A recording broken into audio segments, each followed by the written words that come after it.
Salutations à toutes et à tous, c'est toujours le frère Antoine Fadi, toujours avec Kalata Dimsi, oui, le livre mystérieux, ce rouleau qui est exceptionnel, le code révélé de la Bible authentique.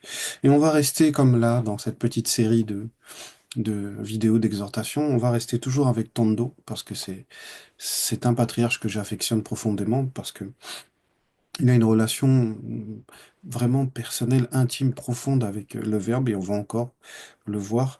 On va rester même dans le passage qu'on a pu lire récemment.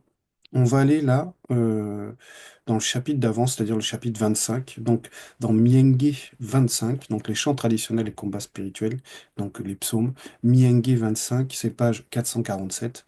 Et le titre, donc on va lire une partie de ce chapitre 25. Et le titre, c'est Fais-moi connaître la manifestation de ta volonté. Loba, oh Loba, point d'exclamation. Par ton verbe et pardonne mes torts. Eh oui. C'est un sujet, en fait, c'est un sujet qui est très profond et qui montre en fait ce qu'on doit tout le temps avoir en fait dans cette marche spirituelle, cette marche pour la réussite, pour la sanctification. C'est de l'humilité. Donc ici, Tando dit dans le titre, Fais-moi connaître la manifestation de ta volonté, ô Loba, avec le point d'exclamation. Donc, il a un désir ardent, il manifeste un désir profond et un désir euh, où il montre en fait qu'il ne cherche pas à s'appuyer sur lui-même, qu'il cherche à faire la volonté du Créateur. Et il donne après par précision, par ton verbe, et oui, parce que c'est pas directement Loba qui va agir, mais c'est par le verbe. Et il dit, et pardonne mes torts, et oui. Parce qu'il est conscient que même s'il a ce désir de vouloir marcher avec le verbe, de vouloir accomplir la manifestation de la volonté de Loba, il sait néanmoins que dans cette nature du visible, dans ce corps du visible, on a des combats et des fois, on se retrouve avec une position où on est dans le tort, en fait. Et c'est ce qu'on va voir. Donc, le premier verset du chapitre 25 dit ceci. Écrit par moi, Tando. Point. Loba, point d'exclamation. Depuis mon moi intérieur, virgule, j'élève à toi, avec le T majuscule, les, les supplications de mon âme. Point. Ouf. On voit déjà juste vous voyez le, la manière d'un homme spirituel de s'adresser en fait, de parler avec précision, de parler avec détail. Il va pas dire dans ma tête ou j'élève la voix à toi. On est dans une autre fréquence de discours. Il commence par l'oba, point d'exclamation, depuis mon moi intérieur. Donc il est conscient de son esprit. Parce que le moi intérieur ici va représenter l'esprit, parce que le moi intérieur peut représenter aussi l'âme, mais on va le voir après, il fait la dissociation néanmoins. Il se positionne parce qu'il veut ce discours spirituel, il veut une conversation consciente, c'est-à-dire parce que là, comment il s'adresse, on peut penser que c'est une prière en fait. Donc, il est dans la prière consciente, c'est-à-dire que il va se placer du point de vue de son moi intérieur, de son esprit, et il dit, j'élève à toi les supplications de mon âme, les sentiments, les demandes, euh, la, euh, c'est même plus profond que la demande, parce que la supplication, il y a se supplier aussi. Il y a le fait de supplier, c'est-à-dire vraiment une demande profonde, sincère, où on a réellement un besoin profond de mon âme, parce qu'il sait que, effectivement, c'est l'âme qui ressent toutes ces choses. Ça, c'est donc le premier verset. Donc, il est conscient de son esprit. Voilà, il est conscient que c'est l'esprit qui va alimenter sa prière consciente et il va parler des supplications de son âme. Verset 2, Loba, point d'exclamation. En toi, T majuscule, je me confie, deux points. Wow. Donc, au début, il s'adresse à Loba en expliquant que c'est depuis son moi intérieur qu'il va livrer en fait les supplications de son âme. Et qu'est-ce qu'il fait? Ben, il va montrer quelque chose que même si on parle de ce qu'on a besoin, même si on parle de nos difficultés, il y a un point important, c'est le fait de se confier en fait. Parce que Confier va donner aussi la confiance, en fait. Donc ici, il dit que c'est pas dans le monde qui se confie, c'est pas dans dans son propre diagnostic qui se confie, c'est pas dans ses émotions qui se confie, c'est pas dans sa force, dans sa position de roi qui se confie. C'est Loba, point d'exclamation. En toi, je me confie, deux points. Que je ne sois point couvert de honte, point d'exclamation, que mes ennemis ne se réjouissent pas à mon sujet, point. Donc derrière le fait de se confier, c'est que il souhaite en fait que justice soit faite. Pour lui, c'est vraiment important, c'est quelque chose qui revient souvent dans son discours, voilà, que ses ennemis ne se réjouissent pas donc à son sujet, que je ne sois point couvert de honte, parce qu'il sait que en se confiant au Verbe, en se confiant, on va dire en Loba, parce que c'est ce qu'il dit là, voilà, il demande plus que, on va dire, la justice. En fait, il, en fait, il confirme ce qu'il dit dans le premier verset, hein, quand j'élève à toi les supplications de mon âme, parce que en gros, ça devient le confident, en fait. Ça veut dire qu'il va livrer vraiment tout ce qui est profondément, tout ce qui fait l'inquiétude, tout ce qui fait la souffrance de son âme, il va le confier, en fait en Loba. Donc, comme ça, il va être aussi sûr que le fait de se confier à Loba, c'est aussi pour lui la certitude qu'il ne sera pas couvert de honte. On ne va pas le livrer comme ça. Donc, c'est vraiment, savoir se confier, c'est extrêmement important. Savoir faire preuve d'humilité parce que derrière le fait de se confier, c'est accepter que Loba est au-delà de la grandeur.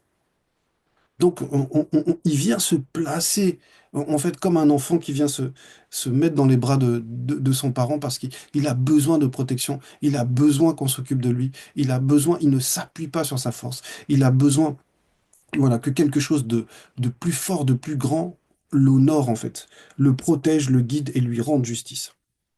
Et c'est ce qu'on va découvrir au fur et à mesure de la lecture.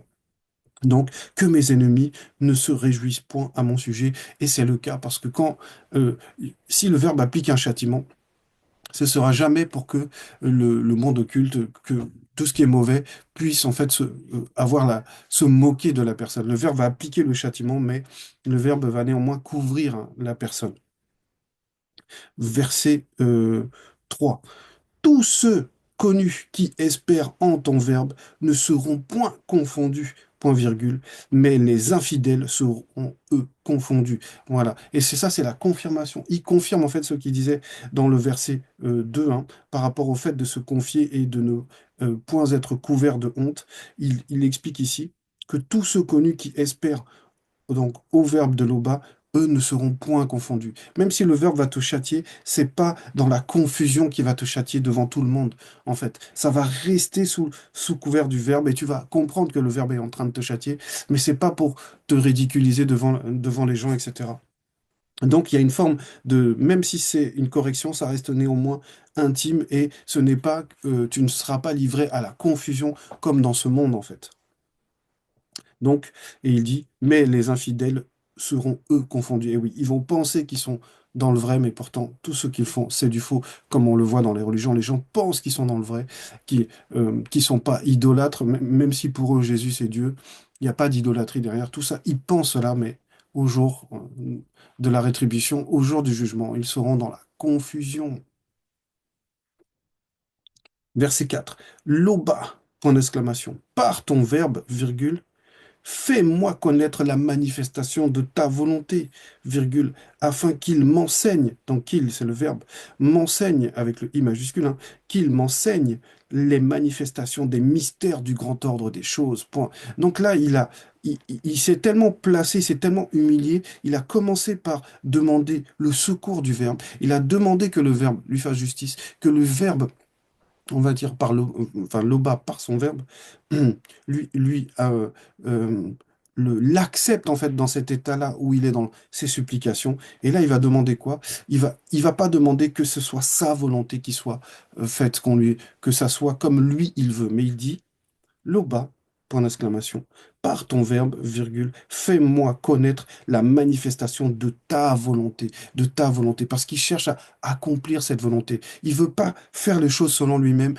il veut vraiment être sûr que ce qu'il fait, c'est agréé par le Verbe, c'est la manifestation de la volonté de l'Oba. Et donc, il est dans cette recherche de la connaissance. Il accepte d'apprendre, il accepte d'être guidé, et il dit, afin qu'il, donc le Verbe, m'enseigne les manifestations des mystères du grand ordre des choses. Ça veut dire qu'il veut grandir spirituellement. Il veut capter les hautes fréquences spirituelles. Il veut connaître ces mystères parce qu'il sait que en réalité, le grand ordre des choses manifeste la volonté de l'Oba. Donc, lui, pour se rapprocher de cela, il le demande là, il dit, afin qu'il m'enseigne, donc que le Verbe lui enseigne les manifestations des mystères du grand ordre des choses. Parce que ces mystères du grand ordre des choses peuvent représenter aussi les entités.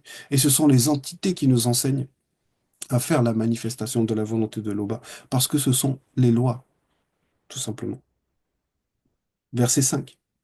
Que Moutatedi me guide dans ta vérité, virgule, on va s'arrêter là. Parce qu'on est toujours dans chaque verset, on rentre dans la confirmation du verset précédent, en fait. Donc là, il demande justement, il veut connaître ces mystères, comme il le disait dans le verset 4, hein, les mystères du grand ordre des choses, et il comprend que quand le Verbe agit, en tout cas, lui, à son niveau, pour lui, ce qui s'est passé, c'est que il a compris que ça ne peut pas se faire sans guide. C'est pour ça que là, dans le verset 5, il dit que Moutatedi me guide dans ta vérité, donc dans ta vérité à toi, oui, Loba. Voilà. Donc il sait qu'il a besoin d'un guide, il a besoin qu'on l'enseigne les choses, qu'on lui montre le chemin à suivre. Donc il est toujours, pourtant il est roi, hein, mais il est toujours dans ce désir de servir, toujours dans le désir de rester humble en fait. Et qu'il m'instruise, il avec le I majuscule, puisque c'est une entité.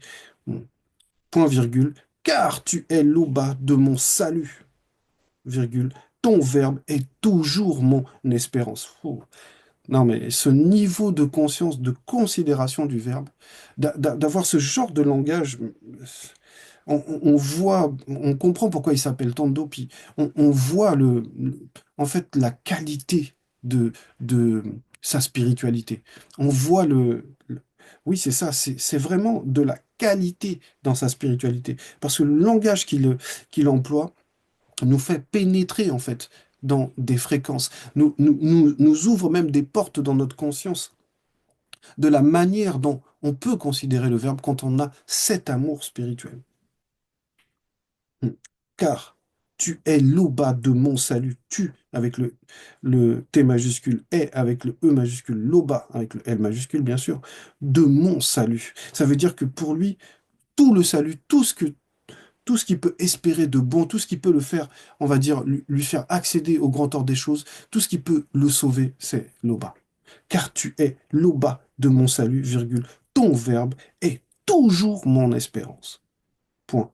Verset 6. Loba, point d'exclamation. Par ton verbe, virgule, accorde-moi la manifestation de ta miséricorde avec le M majuscule et celle de ta bonté, point virgule, car elles avec le E majuscule sont infinies. Oh, ça Non mais quel niveau spirituel dans ses propos en fait. Voilà, lui il demande pas la richesse, il demande pas la- le pouvoir, la domination sur tout le monde occulte. Non, ce qu'il demande, lui, c'est la manifestation de ta miséricorde et celle de ta bonté. Pourquoi? Parce que ces deux manifestations-là, comme il le dit, elles sont infinies. Ça veut dire que ce qu'il recherche profondément, c'est qu'on lui fasse grâce, en fait. Lui, il est conscient que l'Oba, il est au-delà de la toute-puissance. Ça veut dire que on va dire, quand il y a châtiment, ce châtiment est terrible. Et lui, ce qu'il veut ressentir, c'est toujours d'être en bonne grâce, toujours de manifester, pas de manifester, mais toujours on va dire, de bénéficier de la manifestation de la bonté de l'Oba, de la manifestation de sa miséricorde. Voilà. Parce qu'il sait que, voilà, ça s'appelle la crainte du respect qui est dû à Tété. Verset 7. Ne permets pas à Mundima Beko qui s'est dit de regarder les fautes de ma jeunesse, ni mes transgressions hors de mon état conscient, point virgule, et on va s'arrêter là. Et c'est encore toujours la confirmation du verset précédent, puisqu'il disait que il a besoin, lui, ce qu'il veut ressentir, c'est la manifestation de la miséricorde. C'est la manifestation de la bonté, parce qu'il sait que l'Oba est au-delà de la bonté, au-delà de la miséricorde. Mais profondément, la manifestation de la miséricorde, la manifestation de la bonté, c'est réellement quelque chose d'extraordinaire qu'on ne peut même pas quantifier. Mais lui, ici, il comprend que il risque de mal agir, il risque de faire des choses qui sont pas bonnes. Donc il va dire, dans le verset 7 que il dit, ne permets pas à Mundima Beko qui s'est dit de regarder les fautes de ma jeunesse, ni mes transgressions hors de mon état conscient. Parce qu'il sait que Mundima Beko qui s'est dit, c'est l'entité euh, des châtiments en charge du domaine de la nature. Mais des châtiments. Ça veut dire qu'il est conscient que l'Oba, il est au-delà de la puissance, au-delà de tout ce qu'il manifeste. Mais il sait que les entités sont terrifiantes.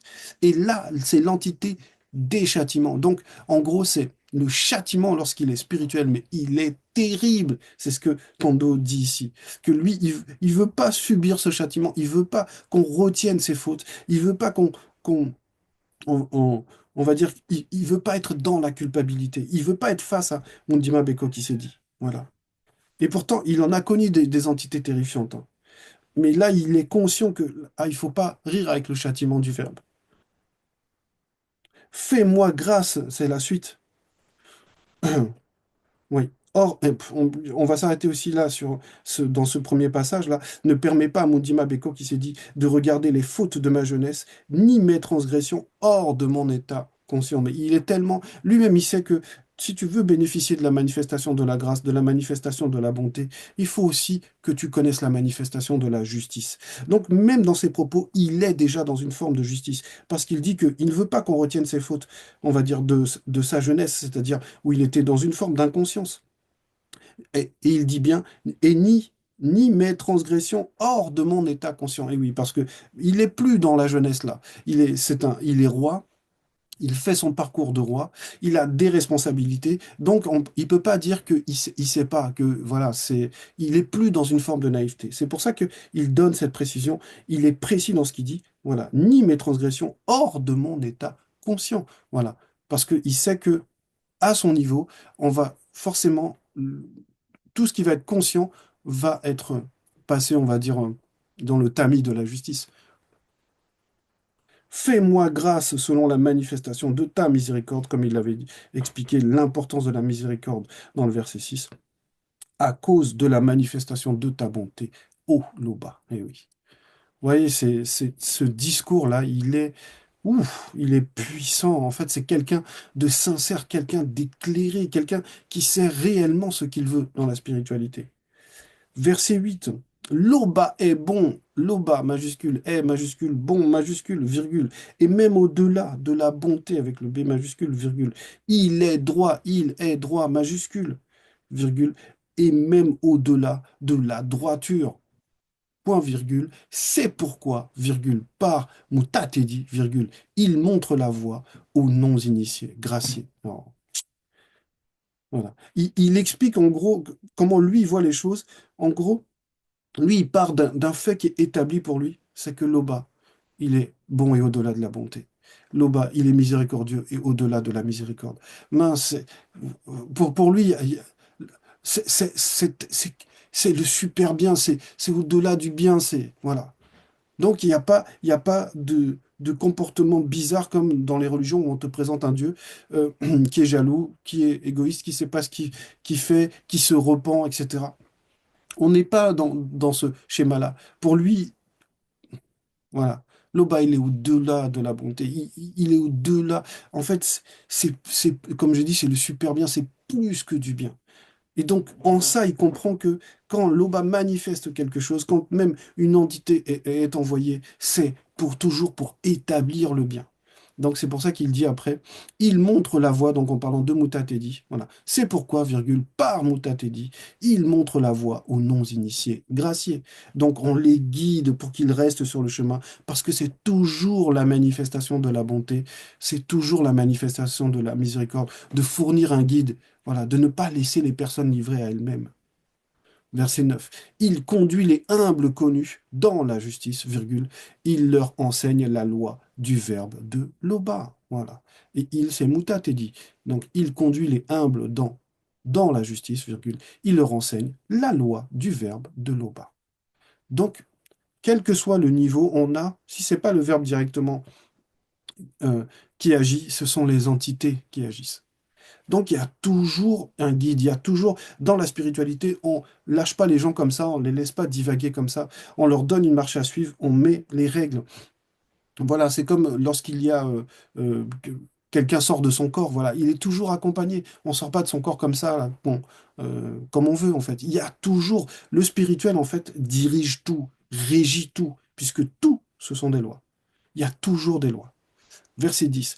Toutes les lois du verbe de l'Oba sont miséricorde et fidélité, virgule, pour ceux connus qui gardent son alliance et ses commandements. Waouh, mince. Et il est rendu dans cet état de conscience, puisqu'il a compris que là, euh, dans le verset 9, il avait dit que Moutatedi conduit les humbles connus dans la justice. Il leur enseigne la loi du verbe de l'Oba. Et là, il nous donne maintenant, c'est quoi les lois du verbe de l'Oba? Il nous dit, c'est quoi la caractéristique? Comment on reconnaît les lois du verbe de l'Oba?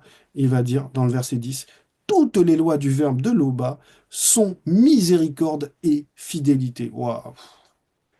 Ouais. Comment on pourrait se dire là dans notre tête que les lois, c'est toutes les lois sont miséricorde et fidélité. Parce que lui, il voit derrière la loi, en fait, il voit l'entité du grand ordre des choses. Il voit les entités, en fait. Il comprend que toutes les entités sont capables de faire preuve de miséricorde et elles sont toutes fidèles. Ce sont les entités élues. Voilà. Mais la loi en elle-même, l'ordonnance en lui-même, la règle en lui-même, ce n'est que pour notre bien, en fait. Donc c'est pour éviter que on sorte de cette miséricorde, qu'on sorte de la fidélité qu'il y a les lois. C'est pour éviter qu'on aille, qu'on devienne le mal, qu'on devienne, qu'on soit donc en proie au châtiment. C'est ce que ça veut dire. Voilà. Pour ce connu qui garde son alliance et ses commandements. Et oui. Donc, toutes les lois du verbe de l'Oba sont miséricorde et fidélité, à condition de comprendre quelque chose, d'être déjà connu et de garder l'alliance, d'être attaché comme les kakéa, de garder l'alliance et de garder les commandements. Et ici, garder, ça veut dire les approuver, ça veut dire être au service de cela, les faire respecter, aimer cela. Verset 11. C'est à cause de ton nom, virgule, ô Loba, point d'exclamation, que ton verbe me pardonne mon iniquité hors de mon état conscient, car elle est grande. Waouh. Ouais. Ce sera notre dernier verset.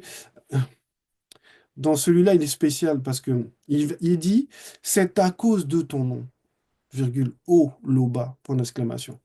Et là, en fait, quand il dit ça, il est en train de dire que c'est pas à cause de ses œuvres en fait. C'est pas à cause de même de l'amour qu'il a pour le Verbe. C'est pas à cause de cela en fait.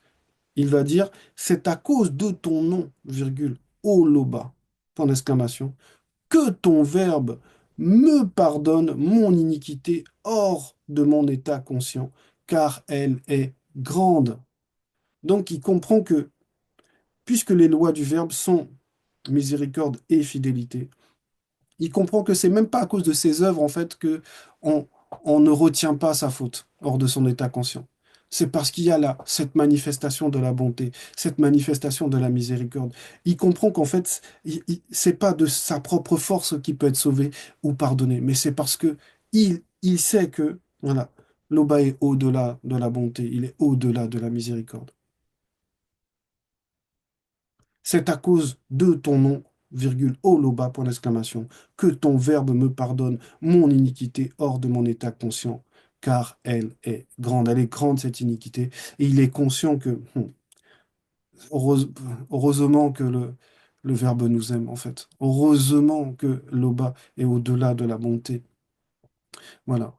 Il est au-delà de la miséricorde, voilà. Et que la meilleure chose à faire, en fait, c'est de, comme il l'a fait là dans ce discours-là, c'est réellement de s'humilier, de reconnaître ses torts, de se confier au Verbe, de demander la protection du Verbe et de savoir reconnaître ses torts, de ne pas penser qu'on est arrivé, qu'on a tout compris, que on est les plus forts. Non, peu importe qui nous sommes, L'oxygène qu'on respire ne nous appartient pas. Voilà. Même, on va dire, on ne s'appartient pas à soi-même. Voilà, c'était le message. L'Oba est toujours glorifié.